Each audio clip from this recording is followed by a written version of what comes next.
Buenas. Hoy he visto que había un vídeo, no sé si del tema 2 o qué, que tenía 7 reproducciones. Y me ha hecho mucha ilusión pensar que hay 7 personas que han sido ayudadas con mi vídeo. Qué bonito es ayudar. Igual he sido yo, que me cuenta como visualización al darle para cambiar el título. Pero como nunca lo sabré, soy más feliz pensando que he ayudado a alguien. Bueno, tema 3. Este es más largo, pero no por ello menos aburrido. Vayamos, que no es aburrido. Es muy fácil, ¿eh? Es muy fácil. Venga, atención selectiva. Atención selectiva. Seleccionemos la atención en este vídeo que comienza. La atención selectiva, dentro de la atención selectiva tenemos 3 funciones. Selección para la percepción, selección para la consciencia, selección para la acción. Selección para la percepción. Pues la atención restringe el acceso del input estimular. Restringo para que no haya 500 inputs, hay uno, el vídeo. Y evitar una sobrecarga del sistema perceptivo. Combino características aisladas que definen los objetos. Contornos, colores. Así las integro, de forma que si no se realiza adecuadamente, el resultado sería un cóctel combinatorio de formas y el reconocimiento visual sería bastante difícil, que sería lo que se denomina problema de la integración, ¿vale? Selección para la consciencia. Un objeto que no es atendido se puede proyectar en la retina. Se puede procesar incluso a un nivel que posibilite su identificación. Pero la atención selectiva es necesaria para registrar conscientemente el resultado del procesamiento. Y por último, selección para la acción. La selección atencional restringe las acciones que se deben emitir en respuesta al medio. Los sistemas efectores, es decir, los sistemas de respuesta, solo pueden ejecutar una acción cada vez. Hay autores que dicen que la selección atencional no es tanto debida a la presencia de límites en el procesamiento perceptivo, sino a la necesidad de controlar correctamente nuestras acciones. Una forma de emisión de respuesta tiene prioridad, de manera que el cerebro evita el caos conductual que resultaría de ejecutar simultáneamente todas las posibles acciones para las cuales exista una causa. Lugar de la selección. ¿En qué momento se selecciona?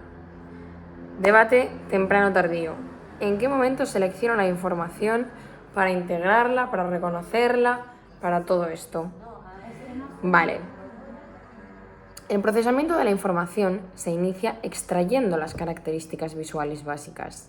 Es decir, yo entro a una habitación, las características visuales básicas son la forma, los colores, las delimitaciones, ¿no? Este nivel es precategorial, porque todavía no he procesado el significado, es decir, no he categorizado los estímulos. Posteriormente, interpreto los estímulos y ya digo, eso es un boil, eso es un rotulador, eso es una puerta, eso es una guitarra.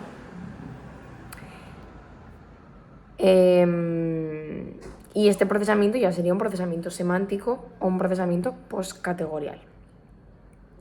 La propuesta de selección temprana, que es Broadbent, teoría del filtro, modelo del filtro, que nos dice que la selección es temprana.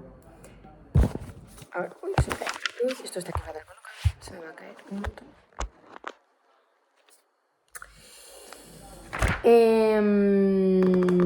Bueno, ¿qué dice Broadbent? Pues que la atención opera seleccionando la información a un nivel precategorial temprano. Recurre a propiedades físicas básicas como la ubicación, el tono, y hace una... categoriza y ¿cómo se dice? Le etiqueta de forma precategorial, antes de que tú semánticamente hayas dicho esto es una mesa, pues tiene forma de mesa, pues tiene color de mesa, pues tal. Es como que lo has hecho muy rápido, precategorialmente. Has prestado atención, ¿vale? La atención opera seleccionando información en un nivel precategorial. Eso es lo que dice Broadbent. Repetimos que precategorial quiere decir que el significado no se ha procesado todavía. Los ítems no se han asignado a categorías y ya se ha prestado la atención. O sea, vamos a ver. Nos estamos liando, ¿eh? Vamos a repetir. ¿En qué momento se inicia el procesamiento de la información? Yo entro a la habitación y hay cosas. ¿En qué momento se inicia el procesamiento de la información? Ese es el punto. El procesamiento de la información se inicia extrayendo características visuales básicas. O sea, yo extraigo la información cuando entro a la habitación y veo el color, la forma, 4 paredes, tal y cual. Si es así, y el procesamiento de la información se inicia extrayendo características visuales básicas, sin que yo categorice nada, sería un nivel precategorial, porque no he categorizado lo que estoy viendo y sin embargo lo proceso. ¿Vale? Todavía no he categorizado lo que estoy viendo. No he categorizado, no digo, sé que es una habitación porque esto es una mesa, esto es una silla, esto es una pared. No he categorizado todos esos inputs y ya sé que estoy en una habitación. Por lo tanto, te dice Broadbent que el procesamiento de la información es precategorial. ¿Queda claro? Y te dice, de hecho, que la atención opera seleccionando información en un nivel precategorial temprano recurriendo a estas propiedades físicas básicas. El filtro, de hecho, de Broadbent, de lo que se encargaría es de ver qué información es relevante para bloquear el resto, para que tú no llegues a la habitación y veas absolutamente todo con lujo de detalle para necesitar decir que es una habitación. No tengas que ver que es una mesa porque es verdad, porque tiene 4 patas, porque tiene cajones, porque tiene no sé qué y porque tal, ¿no? Que sea mucho más fácil, ¿no? Vale. El filtro atenuado, que ya lo hemos visto, de Anne Treisman, te dice que el filtro es un mecanismo que se limita a reducir la intensidad de los estímulos no atendidos. Reduce la intensidad de los estímulos no atendidos. ¿Cuál es la propuesta de la selección tardía? Porque no es que Broadbent tenga la razón, Broadbent tiene su opinión. ¿Cuál es la propuesta de la selección tardía? Pues esto cae muchísimo, esto que voy a decir ahora. Deutsch y Norman defienden que la selección de la información no actúa en un momento temprano a través de un filtro, sino en fases posteriores, una vez que los estímulos han sido identificados. O sea, todo lo contrario. Los partidarios de esta selección tardía entienden que la atención no es necesaria para identificar el ítem, sino que se necesita en una fase posterior para crear una representación duradera de los mismos y seleccionar la respuesta adecuada. Las teorías de la selección tardía consideran que toda la información es procesada hasta nivel semántico, es decir, a todo lo que veo le podría poner nombre. Así proceso todo. O sea, yo proceso todo, guitarra, silla, mesa, y para ello no es necesario que yo haya prestado atención, porque no necesito la atención para poder categorizar el input. Y luego, la información no atendida, pero que es relevante, puede ser identificada. Entonces tenemos el debate. ¿La selección es temprana o tardía? Pues hay evidencia para ambos, por lo tanto el debate continúa. ¿Cuál es la evidencia a favor de la selección temprana? Pues tenemos a Pashler, que presenta a varios sujetos una serie de letras, todas a la vez, y una de ellas estaba señalada con una marquita visual. Yo te pongo ahí el abecedario y N tiene una marca y el participante la tiene que identificar rápidamente. Tanto si la señal se presenta unos milisegundos, 200 en concreto, antes que los estímulos, al mismo tiempo o más tarde, no afecta al tiempo de identificación de la letra señalada. Es decir, que yo te voy a poner aquí el abecedario, no voy a poner A, B, C, D, F, G, H, I, J, K, te voy a poner el abecedario. Y la N te la voy a marcar con un punto, para que luego me digas, era la N la que estaba marcada. Pues da igual, si el punto ya está en la pantalla antes de que aparezca el abecedario, si el punto aparece junto con la N o si aparece la N y luego aparece el punto. Da igual.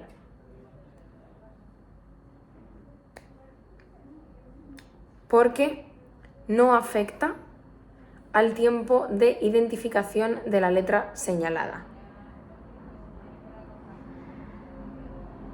Es decir, que la identificación del target, que en este caso sería la letra, comienza después de aparecer la señal. Yantis y Johnson trabajaron con presentaciones circulares, letras en círculo, si pongo A, B, C, D, E, F, imagínate.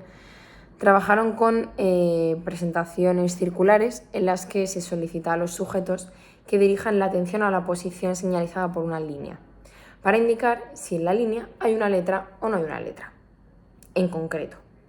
Y las respuestas fueron más rápidas cuando se señalizó la posición que cuando no se hizo. Esto demuestra selección temprana. Que recordemos que la selección temprana era que yo estoy procesando todo y en cuanto aparece la señal digo ahí, pero yo ya estoy procesando todo, ¿vale?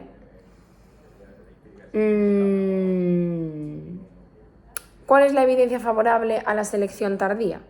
Pues esto no cae mucho, esto del debate no tengo apuntado que haya caído nada. Solamente lo de la propuesta de selección tardía de Deutsch y Norman, sobre todo saber que están a favor de selección tardía porque dicen que la atención no es necesaria para identificar un ítem, sino que la atención es en una fase posterior, que es cuando ya creas una representación duradera del mismo y seleccionas la respuesta adecuada. Y que dicen que toda la información se procesa hasta un nivel semántico y luego se selecciona después. Pero lo que estoy diciendo ahora del debate, que voy a decir solamente ahora la evidencia favorable a la selección tardía, no tengo yo constancia de que haya caído. A favor de la selección tardía, pues tenemos a Yantis y Johnson.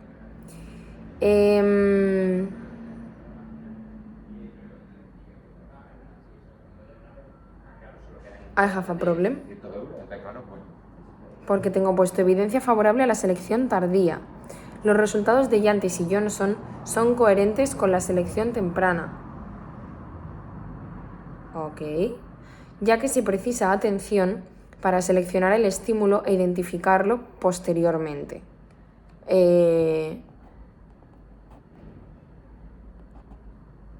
Pero otros trabajos son coherentes con la selección tardía. Vamos, que nos han dejado igual, no nos han dicho nada. Hoy en día se cree que la información del campo visual es procesada en paralelo, a tomar por culo una cosa ni otra, y la operación selectiva operaría más tarde, cuando ya sea preciso seleccionar una respuesta. Schifrin y colegas utilizaron pares de presentaciones de 8 letras. Bueno, y ahora te voy a contar un experimento que no va a caer, así que no le voy a dar mayor importancia. Pero vamos, que hay debate. Punto pelota. Lo que voy a decir ahora sí que cae.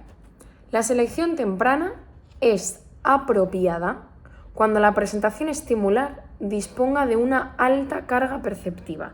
Esto sí cae. O sea, esta pregunta ha sido pregunta de examen. Y la selección tardía es más adecuada cuando la carga es baja. Repito, si hay una alta carga perceptiva, es decir, entras a Primark, hay una alta carga perceptiva, porque tienes 20.000 cosas por todas partes, es más apropiada una selección temprana. Y la selección tardía es mejor cuando la carga es baja. ¿Por qué?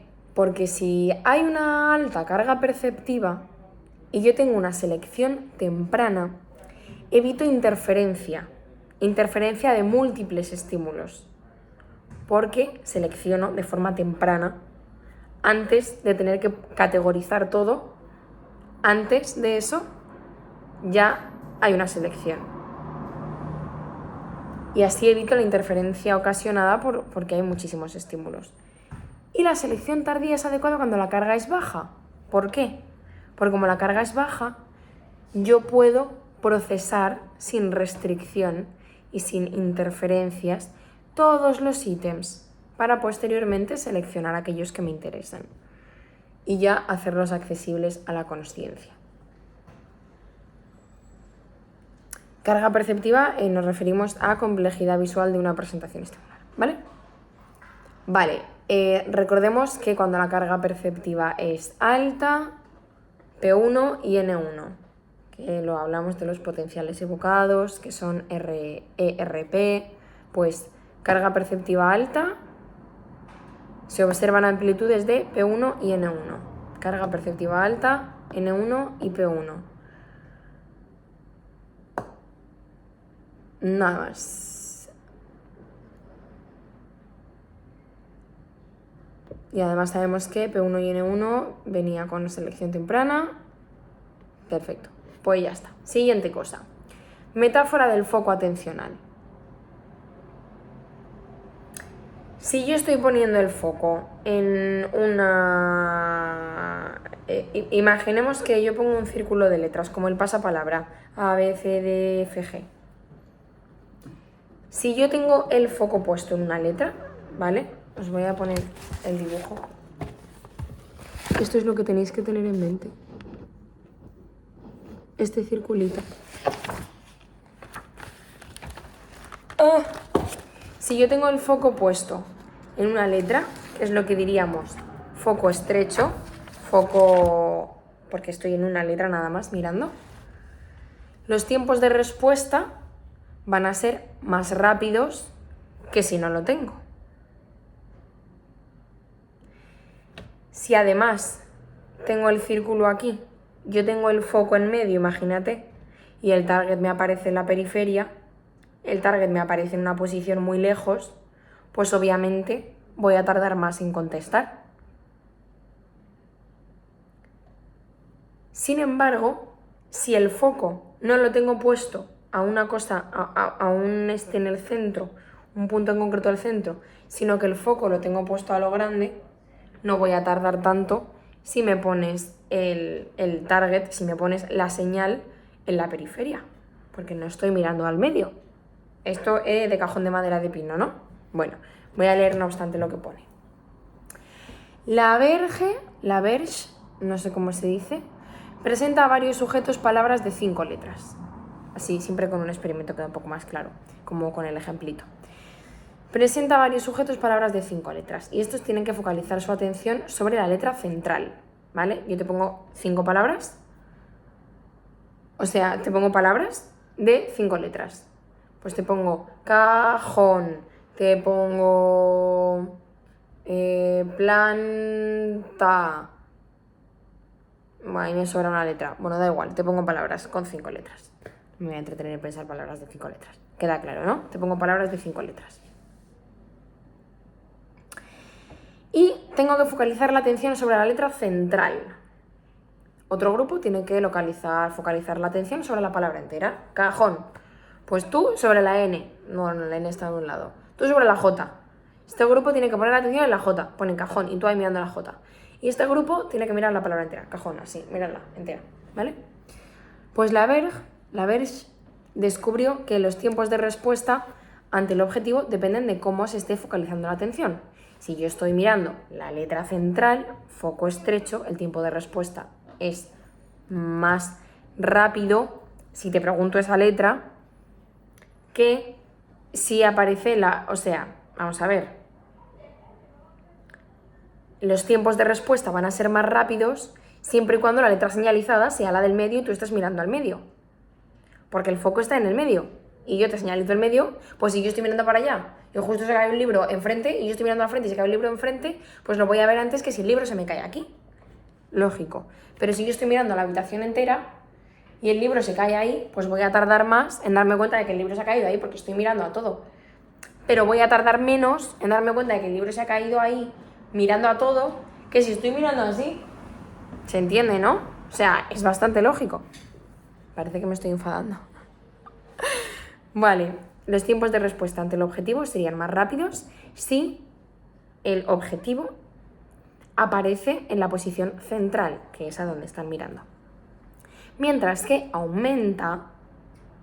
el tiempo aumenta a medida que el target se ubica en posiciones más extremas. Pues si yo estoy mirando aquí al móvil, que es con lo que estoy grabando, y se cae algo aquí, voy a tardar más en verlo que si lo que se me cae es el móvil, que es a lo que estoy mirando.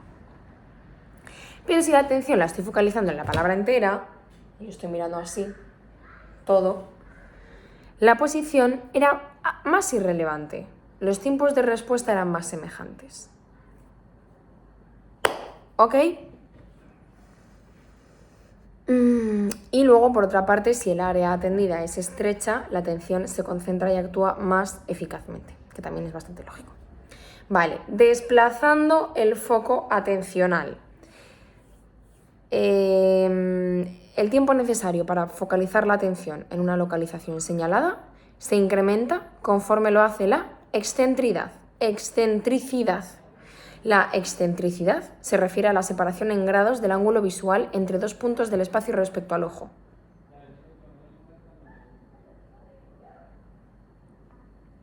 Es decir, la distancia que hay de aquí a aquí para mi ojo. Yo tengo que hacer así. Un breve movimiento ocular, ¿vale? Esa es la excentricidad.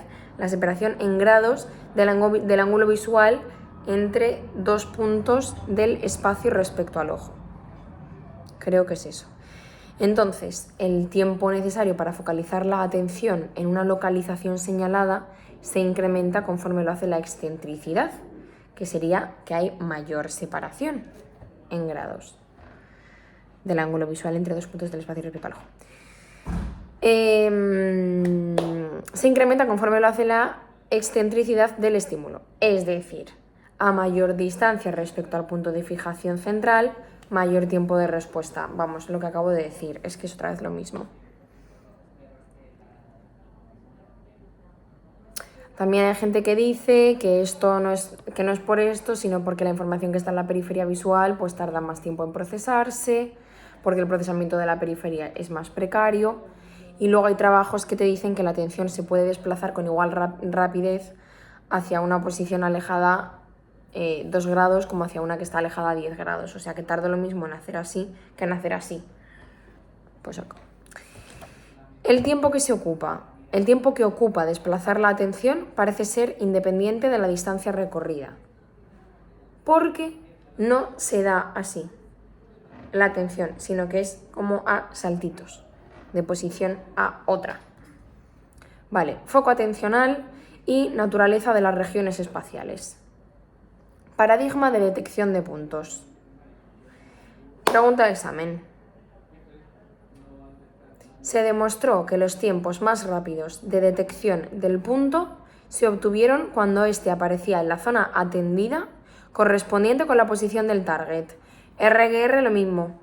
Si el punto se ubica en una posición intermedia que está vacía, entre los distractores, las respuestas eran más rápidas cuando aparecía en la posición correspondiente al distractor.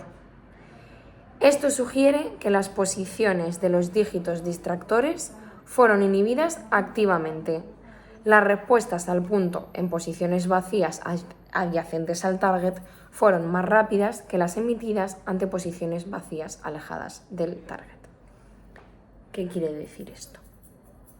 El paradigma de detección de puntos. Vamos a ver. Imagínate que yo te pongo una pantallita y en esa pantallita aquí hay un punto y un punto. El resto no tiene información ninguna, es en blanco, no hay información, tienes 3 puntos. ¿Dónde va a salir el muñequito? ¿Cómo se llamaba esto? Trilero. ¿Tú qué vas a mirar? ¿La mesa? Pues no mirarás los vasos, ¿no? mirad los 3 puntos. Entonces, los tiempos son más rápidos de detección del punto si este aparece en una zona correspondiente a la posición del target, que tú no sabes dónde está, pero imagínate que ya te ha salido aquí el muñeco, pues tú vas a estar más pendiente de aquí.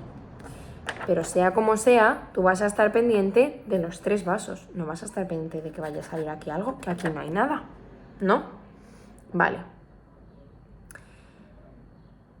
Si el punto se ubica, si de repente me sale el muñeco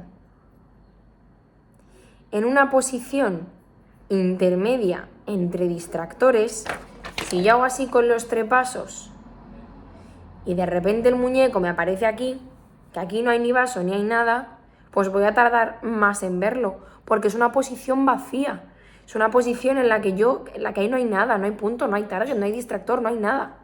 Es como un espacio entre distractor y distractor, ahí no tiene que salir un muñequito. Si el punto se ubica en una posición intermedia vacía entre distractor,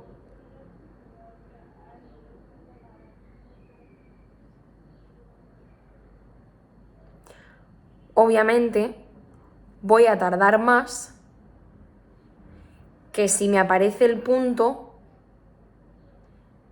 en una zona correspondiente con la posición del target. Esto está claro, ¿no?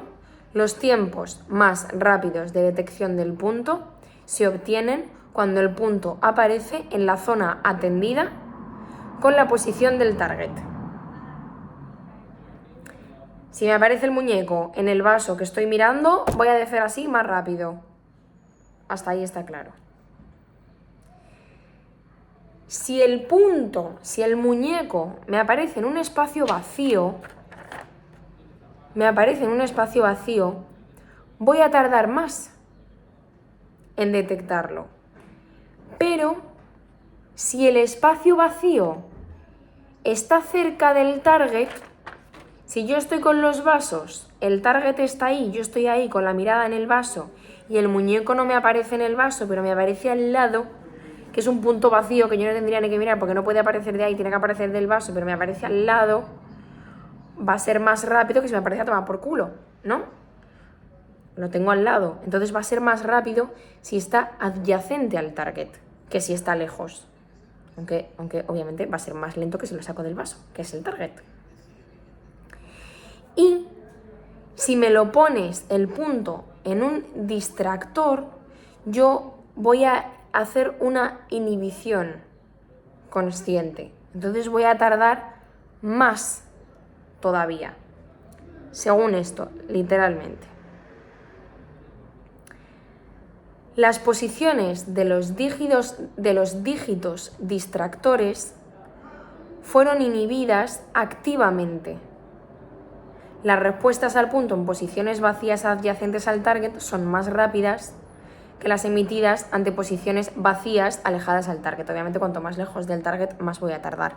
Lo que me está diciendo es que si yo tengo los 2 vasos, vamos a ver, yo sé que te digo el boli negro y el boli azul, y estoy así, el boli negro está aquí, tú, sigue el boli negro, y te hago así. ¿Por dónde va a salir el boli negro? A ti lo que pase aquí te da igual, porque tú estás mirando el boli negro que está aquí. Entonces, si de repente te aparece el target a 1 milímetro del boli negro, como tú lo que estás mirando es el boli negro, pues si te aparece el target a 1 milímetro, lo vas a decir antes. Hombre, sobre todo vas a decir antes si sale justo donde el boli negro, que es lo que están mirando. Pues si te aparece al lado, también lo vas a decir antes. Incluso aunque al lado no tenga que aparecer nada porque no hay más bolis. Al lado no tiene que aparecer nada porque no hay nada. Pero tardarías menos en detectarlo que si el target aparece aquí, porque tú esto lo has inhibido, porque sabes que es el boli azul, es un distractor, lo has inhibido, ¿vale?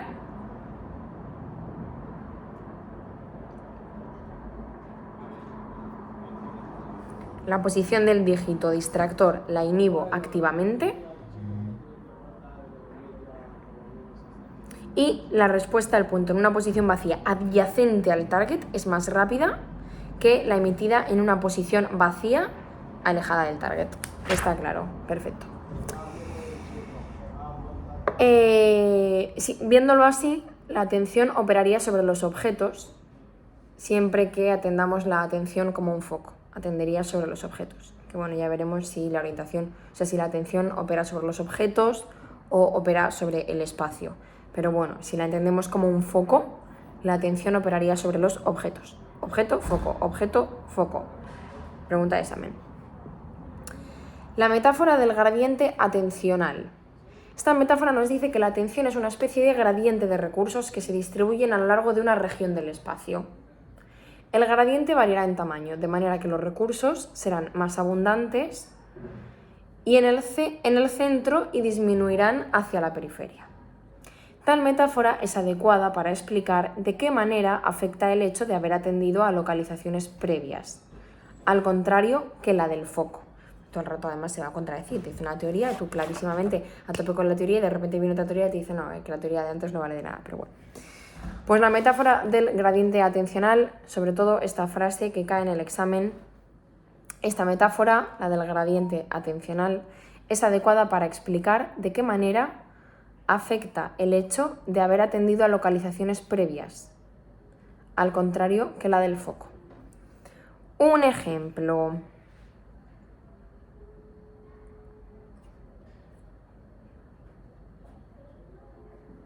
Voy a leerlo directamente, que luego la lío.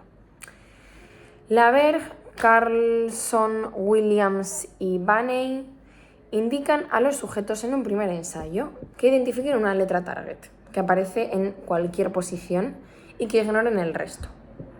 En los siguientes ensayos, la letra target aparece en una posición diferente. El participante ha de reubicar la atención. Entonces, sigue la N. La N está ahí. Siguiente diapositiva. Y la N está ahí. Siguiente diapositiva. Y la N está ahí. ¿Vale? El participante ha de reubicar la atención. Con esto se demostró que el tiempo que se ocupa en identificar la letra depende de su posición. Mayor excentricidad, mayor tiempo. Y de la posición del ensayo previo. O sea, no solamente depende de su posición, sino de la posición del ensayo previo. Es consistente con el modelo del gradiente, porque demuestra que en un momento temporal dado, parte de los recursos atencionales pueden estar todavía adjudicados a posiciones previamente atendidas. Luego haremos una teoría que dice todo lo contrario, pero bueno, esta dice esto. Que la atención está puesta en una posición previamente atendida, es decir, que los recursos atencionales yo los tengo en un momento y en un lugar puestos en un sitio. Y esto puede reflejar el historial de asignaciones precedentes a lo largo de un corto periodo de tiempo. Que me se enredan para decir que si yo estaba mirando ahí en el siguiente ensayo, pues igual miro ahí también, porque lo acabo de ver. Que es lo que dice el gradiente atencional, que es que se enrollan.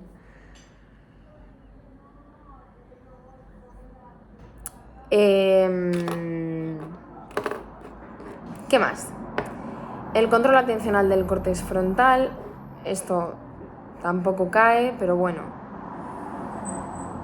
Lo que te dice es que si seleccionas una zona concreta del espacio para prestarle atención, pues hay otra zona que lo llaman zona oscura porque la estás inhibiendo.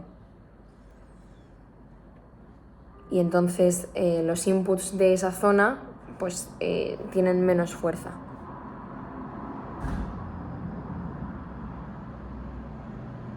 Esto lo que dice es que el córtex frontal está inhibiendo activamente el procesamiento del hemicampo visual contralateral, que es lo que no atiendes. Da igual, esto no cae.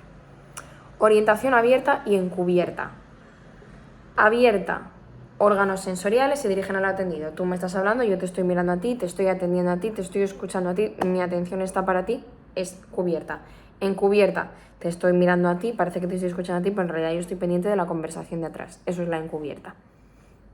El foco atencional se dirige a una localización distinta a la ocupada por el órgano sensorial. Se puede distinguir un movimiento reflejo que depende del colículo superior, es rápido, se activa automáticamente ante la aparición del estímulo, o movimiento controlado, que es lento y el control es voluntario e implicado en el lóbulo frontal. Solamente quedarse con movimiento reflejo, colículo superior. Movimiento controlado, lóbulo frontal. Ya está. La orientación encubierta actúa durante el procesamiento visual temprano,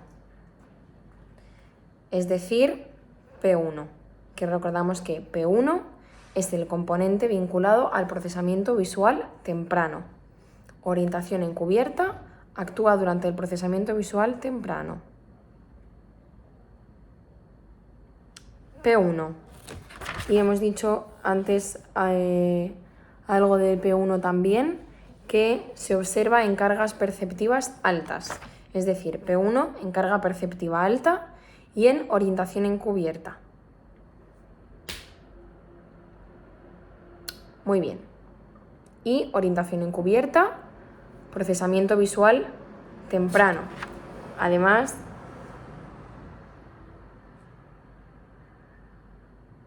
selección temprana, alta carga perceptiva. Por lo tanto, carga perceptiva alta, P1, que también es selección temprana, que también es orientación encubierta, que actúa durante el procesamiento visual temprano. Ahí, para que nos vaya sonando temprano con temprano. Temprano con temprano, con alta carga perceptiva, con P1. P1, temprano. Temprano. P1. Atención encubierta. Temprano, temprano. Alta carga de estímulos. Vale. Orientación exógena y endógena. Esto también es como súper obvio. Orientación exógena es la orientación refleja, la endógena es la orientación controlada. Recuerda, exógena, abajo arriba, refleja. Endógena, controlada. Tipo de señal, exógena, endógena. Esto tampoco suele caer. Exógena sería la periférica y endógena la central. Que la señalización sea exógena, periférica y refleja no quiere decir que la señal no disponga de un significado que pueda ser interpretado. Esto puede significar levanta, ¿vale? Se puede interpretar. No significa que no se pueda interpretar, se puede interpretar. Y endógena, central, la atención ha de ser voluntariamente desplazada y tengo que ver qué significa, bla, bla, bla. Vale. Costes y beneficios de señales inválidas y válidas, ya lo explicamos creo en el tema 0, paradigma de Posner o procedimiento de costes-beneficios. Ensayos válidos, ensayos inválidos, ensayos neutros, esto está en el tema 0, ya he explicado. Bueno, se llama simplemente al procedimiento de costes-beneficios, se le llama paradigma de Posner. Esto está en el tema 0. El rendimiento óptimo se obtiene cuando el intervalo de tiempo que transcurre entre la aparición de una señal y la aparición del target, es decir, SOA, es solo de 100 milisegundos y el beneficio se transforma en coste cuando la asincronía señal-target es superior a los 300 milisegundos. Si tardas mucho, al final ya no es un beneficio, es un coste. ¿Y qué se considera no tardar mucho? Pues el rendimiento óptimo, 100 milisegundos de SOA, ¿vale? Intervalo entre la aparición de la señal y la aparición del target. Cuando se invierte el beneficio de la señalización en lo que es el ensayo válido, el que obtiene un tiempo mayor que el inválido, se llama inhibición de retorno. Cuando es el válido, el ensayo válido, el que tendría que tardar muy poco, el que tarda mucho, en el que hay un tiempo de reacción más alta, tardamos mucho, que en el inválido. Esto se llama inhibición de retorno.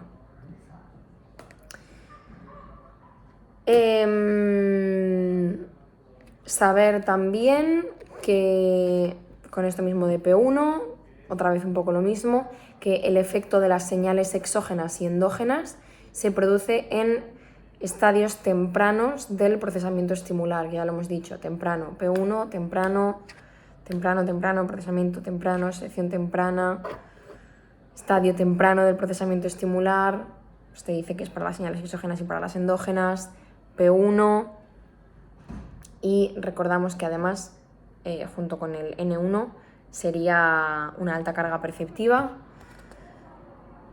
¿Qué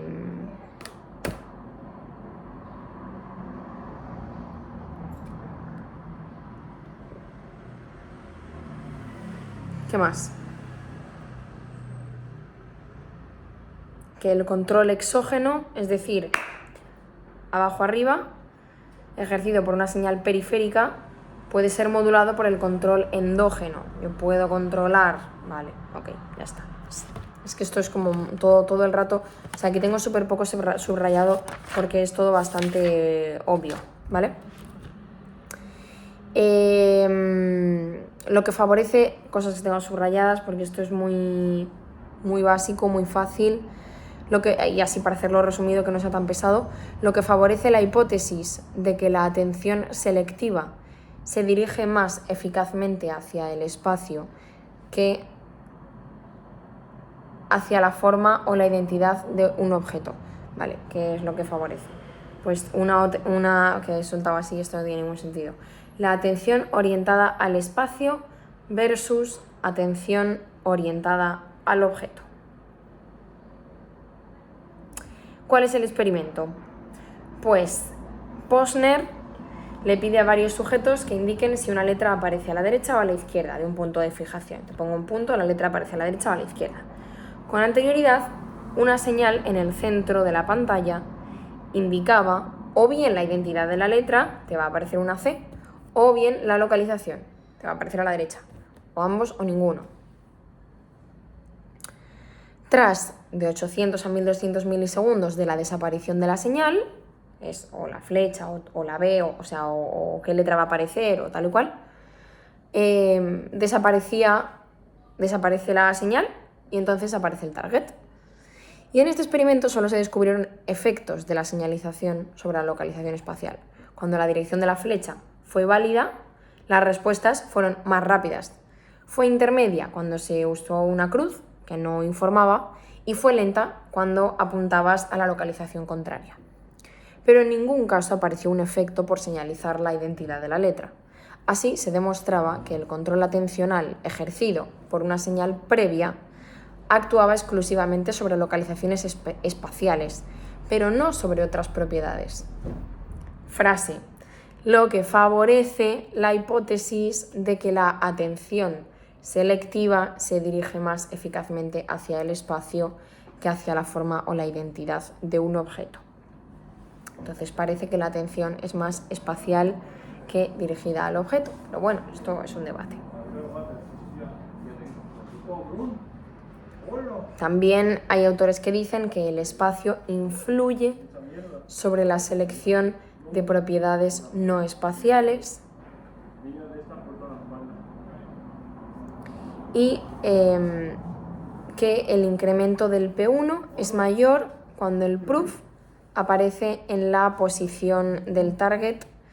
El proof es un estímulo sonda, pues el incremento de P1 es mayor cuando el proof, un estímulo sonda, aparece en la posición del target que cuando aparece en la posición del distractor, lo que ratifica que es la posición espacial lo que se atiende. Ya está, más da lo mismo. Conclusión: la atención opera sobre una representación del espacio visual. Es útil mantener una disposición atencional hacia el color o la forma de los objetos, pero el reconocimiento de los mismos necesita información respecto a su localización en el espacio.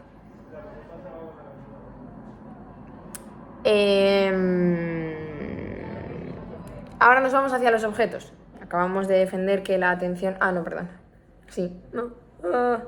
¿Qué estoy diciendo? Bueno, que el espacio es importante ahora. Dirigiendo la atención hacia los objetos. Se observa un rendimiento más rápido cuando la persona debe juzgar las dos dimensiones, color y forma, de un objeto, que cuando debe juzgar una dimensión en cada objeto. Es decir, que el objeto es el destino primario de la atención. Esto no cae así, ¿eh? Esto es una explicación. Yo cuando es pregunta de examen aviso.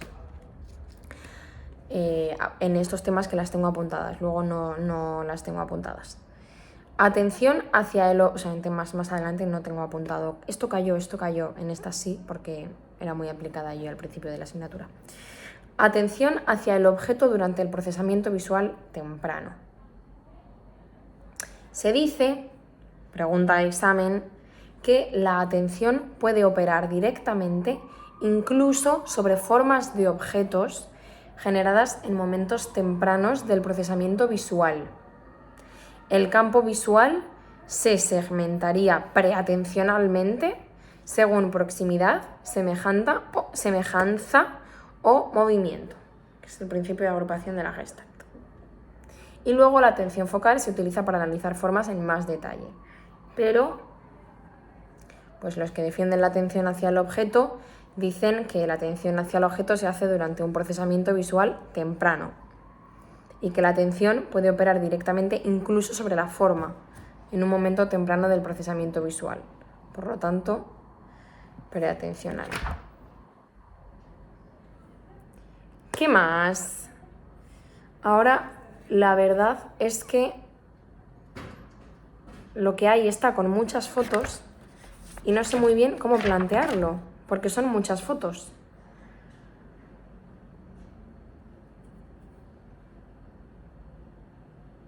Yo os diría que os fuerais al tema 3 y buscaseis desde el punto 9.2.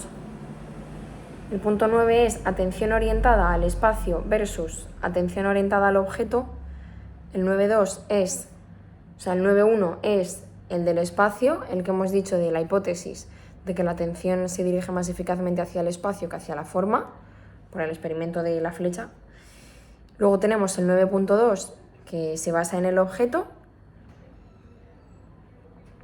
que te dice que la atención puede operar directamente sobre la forma del objeto en un momento temprano del procesamiento visual. Y luego lo que hay es un experimento, que el resultado es, en la condición target, es que así no se va a entender, pero claro, es que estoy con un dibujo, es que sin dibujo, bueno.